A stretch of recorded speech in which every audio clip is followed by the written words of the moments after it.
शहर के सबसे पुराने कोर्टरूम में उस दिन भारी भीड़ थी। बाहर मीडिया की गाड़ियां खड़ी थी और अंदर हर किसी की निगाहें एक ही इंसान पर टिकी थी, आरव सिंह। आरव एक मशहूर खोजी पत्रकार था जो बड़े बड़े घोटाले उजागर करने के लिए जाना जाता था। लेकिन आज वह खुद हत्या के आरोप में कटघरे में खड़ा था। जिस लड़की की मौत का केस था उसका नाम मीरा वर्मा था, एक तेज तर्रार वकील जो आरव के साथ ही एक बड़े राजनीतिक घोटाले में जांच कर रही थी।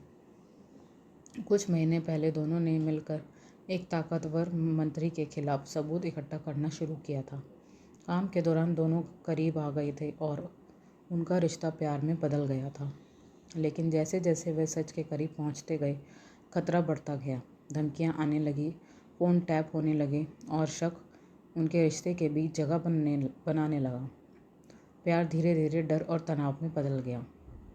एक दिन मीरा अचानक गायब हो गई। अगले दिन उसका शव एक पुराने गोदाम में मिला। पुलिस की जांच में कई सबूत आरव के तरफ इशारा कर रहे थे, उसकी लोकेशन, फिंगरप्रिंट और हाल ही में हुआ झगड़ा। अदालत में अभियोजन पक्ष ने कहा कि आरव ने ही मीरा की हत्या की है।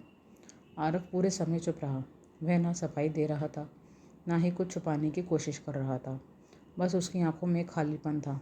मीरा की डायरी अदालत में पेश की गई। उसमें आखिरी पन्ने पर लिखा था कि अगर ये किसी को मिले तो समझ लिए जाए कि वह अब जिंदा नहीं है, लेकिन उसकी मौत के लिए आरव को जिम्मेदार नहीं है।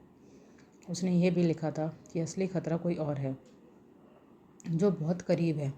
इसके बाद एक रिकॉर्डिंग सामने आई। उसमें मीरा की आवाज़ थी। वह बता रही थी कि उसे मारने वाला आरव नहीं है, बल्कि वह इंसान है जिस पर उसने सबसे ज़्यादा भरोसा किया था। वह ये भी कह रही थी कि सच बहुत गहरा और ख़तरनाक है।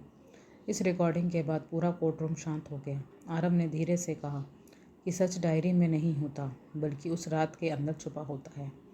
फ्लैशबैक में पता चला कि उस रात आरव और मीरा मिलकर मंत्री के खिलाफ सबूत इकट्ठा करने गए थे, लेकिन अंदर ही किसी ने उनकी योजना लीक कर दी थी। मीरा अकेले गोदाम में पहुंच गई थी और आरव पीछे से आ रहा था, लेकिन उसे बीच रास्ते में रोक दिया गया था। वह बाहर से उसे बचाने के लिए चिल्लाता रहा, लेकिन अंदर से कोई जवाब नहीं आया। बाद में जांच में यह सामने आया कि असली गद्दार उनका ही एक करीबी था, जो मंत्री के लिए काम कर रहा था। उसी ने पूरी योजना को विफल कर दिया था। सभी सबूतों को दोबारा जांच करने के बाद अदालत ने आरव को निर्दोष घोषित कर दिया, लेकिन यह उसके लिए कोई जीत नहीं थी। वह टूट चुका था। कोर्ट से बाहर निकलने के बाद वह सीधे मीरा की कब्र पर गया। वहाँ उसे मीरा का छोटा भाई मिला, जिसने उसे एक पेन ड्राइव दी। उसमें मीरा का आखिरी वीडियो था। वीडियो में मीरा मुस्कुराते हुए कह रही थी कि अगर कभी आरव को लगे कि उसने उसे खो दिया है, तो वह उसे समझने कि उसने उसे नहीं छोड़ा, बल्कि सच को चुना है। वीडियो ख़त्म होने के बाद आरव पूरी तरह टूट गया था। वह वहीं बैठकर रो पड़ा। उस दिन के बाद आरव गायब हो गया। कुछ लोगों का कहना था कि वह विदेश चला गया। कुछ का कहना था कि वह आज भी उसी केस की यादों में जिंदा है। हर साल उसी कोर्ट के बाहर कोई अनजान व्यक्ति एक लाइन लिख जाता था, सच कभी कातिल नहीं होता, लेकिन सच को बचाने वाला अक्सर सब कुछ खो देता है।